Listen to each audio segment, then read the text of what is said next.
שניים שיושבים ואין ביניהם דברי תורה, זה מושב לצים. ולעומת זאת, שניים שיושבים ויש ביניהם דברי תורה, שכינה שרויה ביניהם. שנאמר, אז נדברו ירא השם איש אל רעהו, ויקשב השם וישמע, ויכתב ספר זיכרון לפניו. אגב, פה אני רוצה משהו להעיר. הרי התורה ניתנה, כן, התורה ניתנה לנו, לבני ישראל בסיני.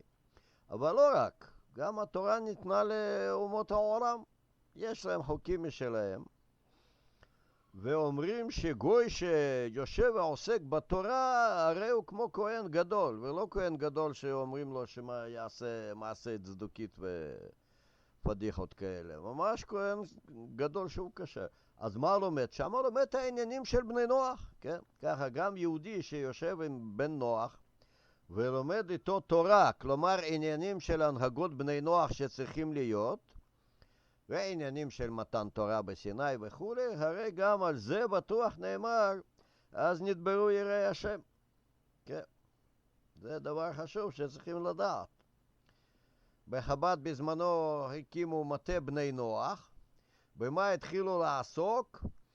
למכור מים קדושים, עם 7 מצוות, והם מנויים שם 7 מצוות, כמובן לא מנוי שם שירג ובל יעבור משכב זכר ומשכב בהמה, זה לא מונים ב7 מצוות. כן, ומוכרים מים קדושים, אמרתי סטאז' זה השגת גבול, תיתנו כבר לכמרים את הכבוד, שהם ימכרו אוויר קדוש ומים קדושים, אתם תסבירו ענייני בני נוח לבני נוח, מה שתורתנו הקדושה אומרת. זה נקרא מטה בני נוח, ליצנות לשמה. כן. עכשיו, אז אמרנו שגם אחד שיושב ועוסק בתורה, זה כבר מיוחד לנו ליהודים. הקדוש ברוך הוא קובע לו שכר, שנאמר יושב בדד וידום כי נטל עליו. כן. עכשיו, אומר רבי חנינא בן תרדיון, שניים שיושבים ואין ביניהם דברי תורה.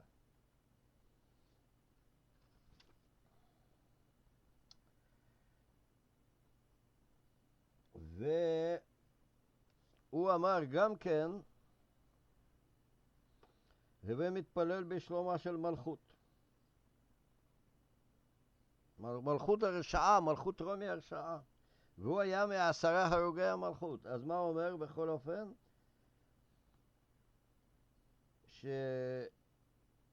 שתתפלל לשלומה של מלכות, זה מביא גורם ליראת שמיים. וביישוב דעת, אז יהיה יישוב דעת בעולם. והרי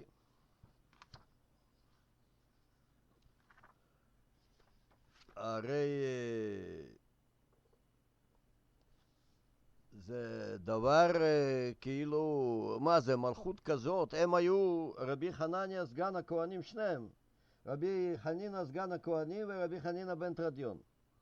היו מ10 הרוגי מלכות. זאת אומרת, המלכות הייתה נוראה. בכל אופן, יש פה מצב שיש חוק וסדר, גם אם המלכות קשה מאוד. זה לא מצב של איש את רעהו חיים בלעו. וכידוע שהחכמים התנגדו למרד, אלה שכן מתלהבים מאומות העולם, במרכאות כפולות, אוהדי יהודים, כן, ושלא לדבר על הציונים וגם כל מיני, כן, גם כן הלאומנות, כן, היא עולה גואה כשקוראים על זה שהיהודים מרדו ברומאים בממלכה הגדולה וכו'.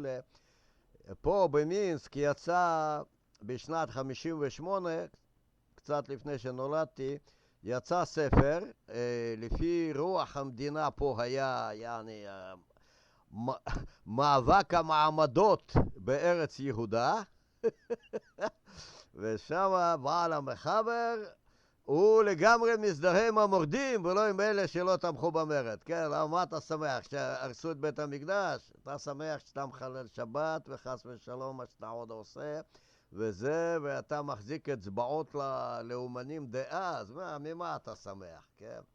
מה הם היו? אלה היו פועלים, עמלים, להפך, לכל הפועלים והעמלים הם לא נתנו לחיות וליישב את העולם על ידי המרד שלהם, כן? אז מה? שניהם היו מ10 הרוגי המלכות, אבל בכל אופן אמרו, הווה מתפלל בשלומה של מלכות, ואז יכולים לשבת שניים ויש ביניהם דברי תורה.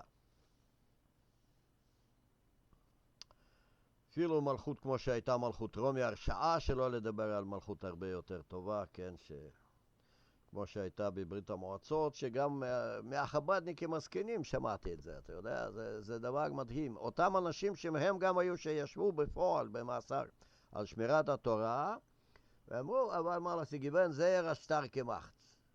סובץ כמחץ, זרע שטר כמחץ. היה משטר נוקשה מאוד, אבל אי אפשר היה אחרת. בכל אופן לא היה מצב של איש את רעהו חיים בלעו. זה לא היה בכלל. עכשיו, עכשיו, כן, אבל בכל אופן, לא, זה לא היה רדיפת הדת בתור דת. זה היו חוקים מסוימים, מי שהחליטו שהוא עובר עליהם, אז... זאת אומרת, כאילו, אם היה אסור להתמרד מול המלכות, אז גם לבולשביקים לא היה אסור להתמרד מול הצאר. ודאי שבולשביקים היו מלכות שהשליטה שלום בעולם ושוויון בין בני אדם, שוויון אמיתי. הם התחילו נגד המלכות, כשהם התחילו עם המלכות. הקטע הגדול ביותר, שמה שאמרת עכשיו זה לא נכון היסטורית. למה? המלכות שהייתה ברוסיה, ודאי שכל היהודים החרדים הם רצו שימשיך להיות הקיסר כמו שהוא. הקיסר הזה, אבל הוא לא הצאר, אבל הוא לא בכלל לא שלט. הוא שלט פחות ופחות במהלך המלחמה, והמדינה הופסה במלחמה והתפוררה לחלקים, והוא ויתר על מלכותו. המלך שמחל על כבודו ועל מלכותו ועל כיסאו, וזהו, ואז לא הייתה כבר שום... ויתרו אותו. וזה, הבולשביקים לא היו בכלל בקטע הזה. זה כל הקטע. אחרי זה קמה מיתולוגיה שלמה שכאילו הבולשביקים הכינו את המהפכות וכו', אבל לא הם הכינו בכלל. הם היו מפלגה זעירונת כשהוא ויתר על כיסאו, ותוך כמה חודשים המפלגה הזאת צברה עוצמה, למה ראו אלה הכוח היחיד בדיוק שישים קץ למצב של איש את רעהו חיים בלעו. הם הכוח היחיד, ולכן באמת העם העובד הלך אחריהם. מה שיותר עובד, יותר הלך אחריהם. ויש על זה דברים מעניינים, אבל כרגע לא נרחיב בזה.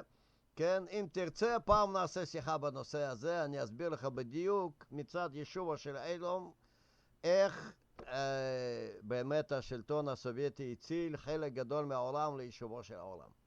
והעניק לדורות חיים שקטים ומיושבים, ומה בדיוק היו יחסים שלהם עם הדת. כן.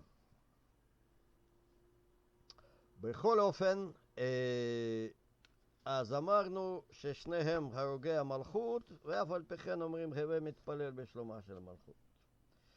והם מתמקדים מה צריך לעשות אדם מישראל תחת כל מלכות. אחד צריך להיות לומד תורה, ואז הקדוש ברוך הוא איתו. אם שניים שיושבים ולומדים תורה, ודאי השכינה שרויה ביניהם. אם שניים שיושבים ואין ביניהם דברי תורה, הרי זה מושב ליצים. כן. ואז, אם זה לא שניים יושבים, אלא 3, אז אומר רבי שמעון, 3 שאכלו על שולחן אחד ולא אמרו עליו דברי תורה כאילו אכלו מזבחי מתים. מה זה זבחי מתים? זה פשוט קורבנות של עבודה זרה. כן. זה לא, יש כאלה, נו, אלה שלגמרי, אבל לצערנו גם אחינו בני ישראל שומרי מסורת, גם את המינימום, הרבה מהם לא למדו בכלל. אז חושבים זה זבחי מתים, זה משהו כמו, כן, כמו איזה קניבליזם פה, כאילו לפי מין איכסה כזאת, ככה, להגעיל את האילום, שיבינו כמה שזה מבוזה. לא, זבחי מתים זה פשוט, זה עבודה זרה. זה בא להגעיל את העבודה זרה, לא את השלושה חבר'ה ליצים שיושבים ולא יודעים מה שהם עושים עם החיים שלהם. כן. כן. זהו, זה פשוט אכלו מזבחי מתים, זה קורבנות של עבודה זרה. נחמד לכם שלושה יהודים לשבת קורבנות של עבודה זרה, השם ירחם, כן? עורכים בארץ פסטיבלים ושמים פסל ומדמים את עצמם לעובדי עבודה זרה. הם לא עובדי עבודה זרה ממש, כן? הם פשוט מסטולים. והרבה סוטים מביניהם, אבל שמים איזה פסל שהנה ככה אנחנו יורקים בפרצופה של התורה, של היהדות, כן, כן. אז לא אמרו עליו דברי תורה כאילו אכלו מזבחי מתים, שנאמר כל שולחנות מלאו כי צואה בלי מקום.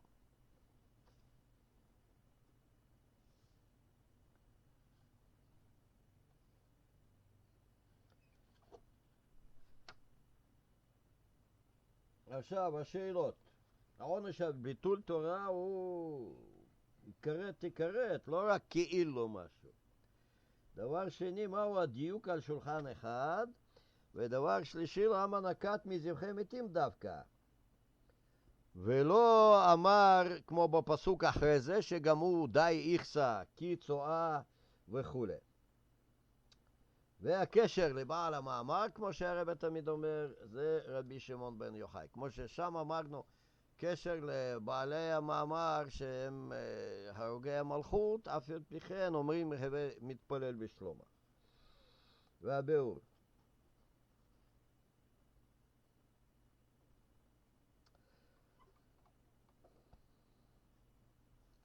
עכשיו, מדובר פה לא על שכר ועונש של יחיד. להזכיר שזה מילי דחסידותא, פרקי אבות מילי דחסידותא, כן? ופה לא מדובר שכר ליחיד. השפעה בעולם, שאם אומרים דברי תורה זה נעשה שולחנו של מקום, ואם לא אומרים זה נעשה שולחן של עבודה זרה. זבחי מתים, למה מתים דווקא? כי מקום שאין שם תורה אין ריק. איפה שאין תורה אין חיים, אם אין חיים יש מוות, זה מיטה שם.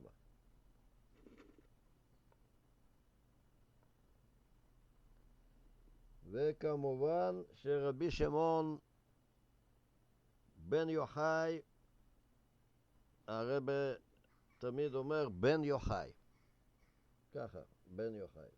בתורתו השפיע על העולם בגלוי, שהוא ידוע, טוב, כל מעשיו של רבי שמעון בן יוחאי, לא נפרט פה, ידוע, כן, היה משפיע בעולם. אז ככה גם העניין הזה, הוא מתמקד פה, המאמר הזה, בהשפעה על העולם, לא על אדם, מה יהיה לי אם אני לא זה, מה יהיה לך? התכלית, ביטול תורה, לא ביטול תורה, התכלית. כמו שאומרים ברוסית, בהנהלת חשבונות של מעלה, כן, שם יסתדרו איתך. אבל בוא נראה מה פועלים בעולם. אם יושבים ויש דברי תורה בין שלושה, זה כאילו שולחנו של מקום. לכן מודגש פה שולחן אחד. אם יושבים שלושה ויש ביניהם דברי תורה, זה מעלה גדולה, זה האחד, זה ממש כבר יש פה ייחוד, כן, ייחוד של תירו והקודש ברוך הוא וישראל, כן, השלושה מתייחדים, כן, ומיעוט רבים. למה זה לא קורה בשתיים? מיעוט רבים, אמנם אומרים מיעוט רבים שניים, אבל בשפות שלנו, בשפות השמיות, אז אנחנו יודעים שהרבים מתחילים רק משלושה. לשניים יש עדיין מספר משלהם, כן. אנחנו אומרים רגליים, ידיים, כן. על המים, כן. זה מספר בפני עצמו. ממש רבים זה מתחיל משלושה. כן, קצת. מיעוט רבים, שתיים. רבים, שלוש. רבים זה שלוש, כן. מיעוט רבים, שניים. מיעוט רבים זה שתיים. ורבים זה שלוש. אז לכן זה ממש כבר ייחוד נפלא, שולחן אחד, אם יש דברי תורה. אם אין דברי תורה, אז כבר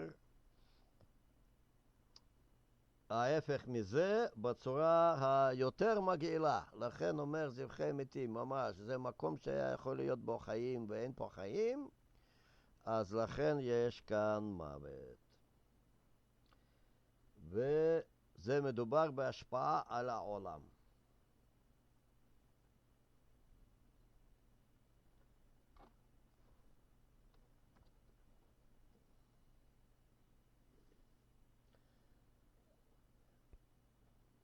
עכשיו, עוד דיוק שרש בני ישראל מדייק פה, דווקא על שולחן אחד. למה מדובר שולחן? כן, פשוט שלושה שיושבים. הרי מקודם כשדיברנו על שניים, אז אמרנו שמה ששניים שיושבים, אם אין ביניהם דברי תורה, זה מושב ליצים. חס ושלום, יש ביניהם, הרי זה כך וכך נדברו יראי השם דברים נעלים. עכשיו, למה לא אומר שלושה שישבו? שלושה שישבו, כן? שלושה, רבים במיעוטם, ואומר דווקא שולחן. גם כאן אומר יש בני ישראל, זה מיוחד לרבי שמעון בן יוחאי. למה? כי ידוע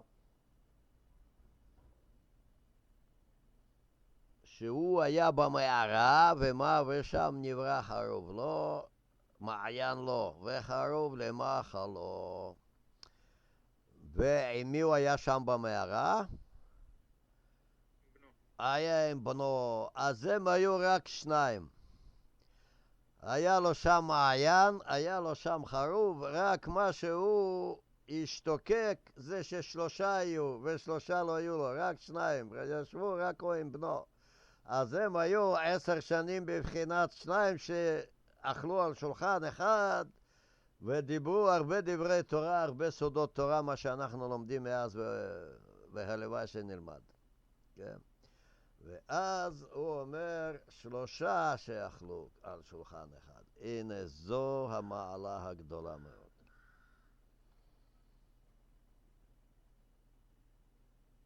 לא הבנתי, אם הוא שתיים הוא הצליח לעשות מה שהוא עשה, אז מה המיוחד בשלוש? לא, אבל מיוחד בשלוש, שזה כבר, יש פה ייחוד נפלא של אורייתא הקודש ברוך הוא בישראל. שבשניים זה חסר. למה הוא אמר שולחן? לא הצלחתי להבין. שולחן, שהיה אצלו מצב שהוא אוכל על שולחן אחד, אבל רק שניים. אז לכן כמה גדולה הוא עם בנו, אבל זה רק שניים על שולחן אחד. אז מה גדולה המעלה כאשר שלושה אוכלים על שולחן אחד, כן? כי שם נברא מעיין לו וחרוב למאכלו.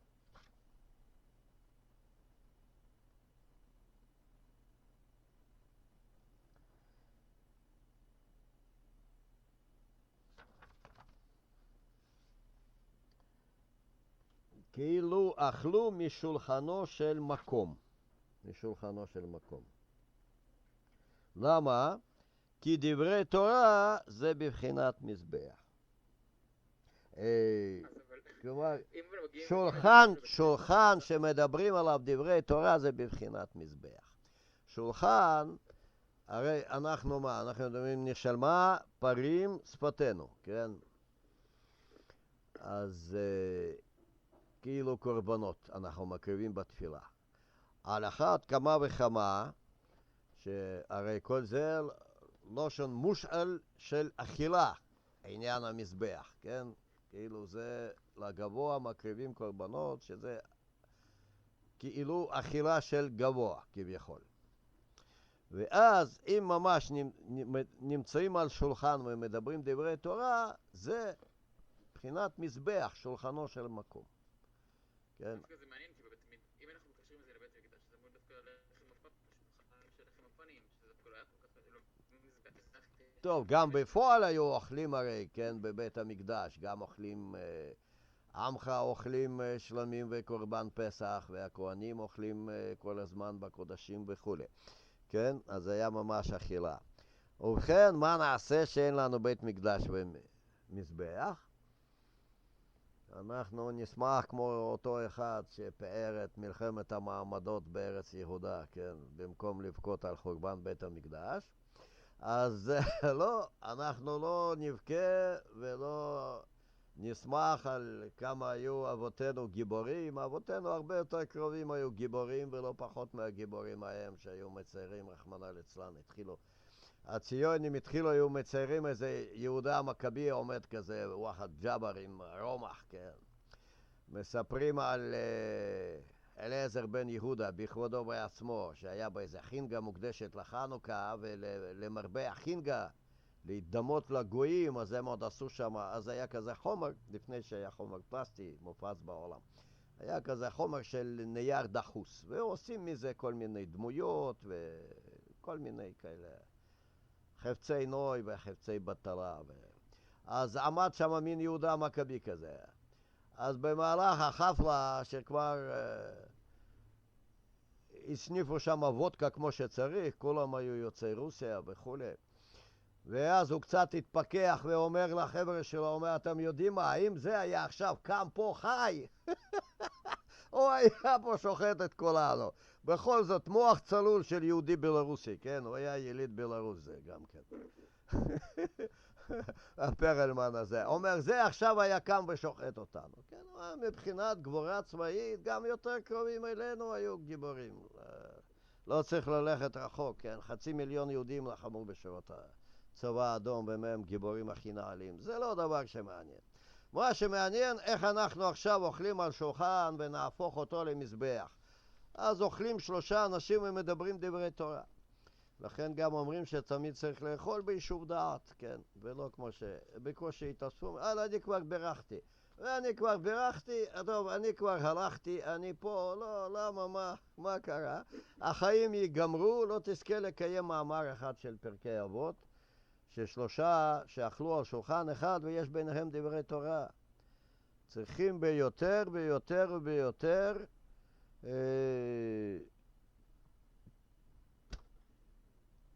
לחפוץ לקיים את הדברים האלה. יושבים 3 יהודים ואוכלים משהו. קודם כל צריך לחשוב, כן, בזה היה באמת האות והמופת היה רב יצחק זילבר קזנר, כן, שאיפה שהיה רואה עוד יהודי מתחיל לדבר איתו דברי תורה. גם יושבים לשולחן אחד, אוכלים משהו קטן, מדבר דברי תורה. ממש מקיים בפועל כל חייו את העניין הזה, שצריכים לדבר דברי תורה.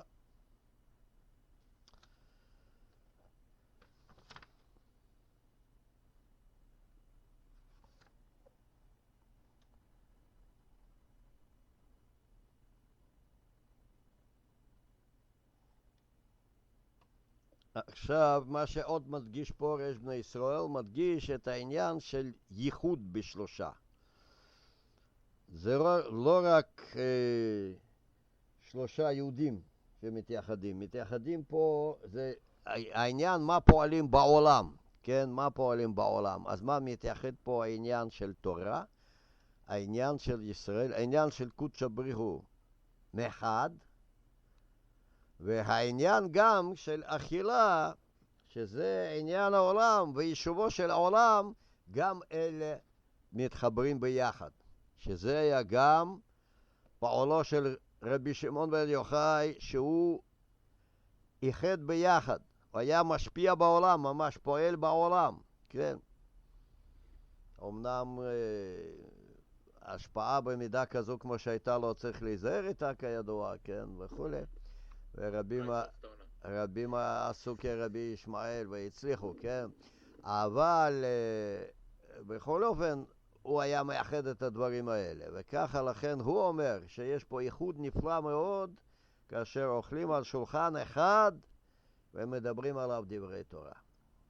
לכן כאן מדייק, רש בני ישראל מדייק, כן? זה לא איזה ככה תמונות הוואי, יושבים 3, מה הדיוק של שולחן דווקא? מה הדיוק של 3? ומה הדיוק של 1? כש3 יהודים אוכלים על שולחן אחד, ויש ביניהם דברי תורה, פועלים פה דברים נפלאים בעולם. קודם כל פועלים את האיחוד של ישראל ורייסה וקודשא בריחו. אחרי זה פועלים את העניין שהשולחן הופך להיות כמו מזבח בפועל ממש. שזה כבר, יש פה ציבור הכי קטן זה 3 יהודים, והציבור הזה אוכלים פה, זה כאילו מקריבים קורבנות. והעניין הוא גם שפועלים בעולם, ביישובו של עולם, מחדירים קדושה, באמת מעלים לקדושת הדברים שאכלו, ששייכים היו בהכנתם של הדברים. אני אמשיך גם, כן, גם בהכנתו של השולחן, שייכים היו כך וכך, יהודים ובני נוח להבדיל, כן? ואז כולם ביחד מתייחדים באיחוד נפלא עם בורא עולם שאין עוד מלבדו. וכן רצון שנמשיך ללמוד את תורתנו הקדושה אולי פעם אני צריך לאכול. בכל זמן ובכל עת. מה אתה אומר? ולא פה אוכל, לחיים, אני יודע מה, כדי שזה יהיה... כן, צריכים לאכול את המאכל הכשר, שאז זו קדושה שבעולם הזה, וצריכים לומר לחיים מתי שאפשר, וצריכים להתאבל לפי הדין בימים בין המצרים, שיהפכו לשמחה, אמן ואמן.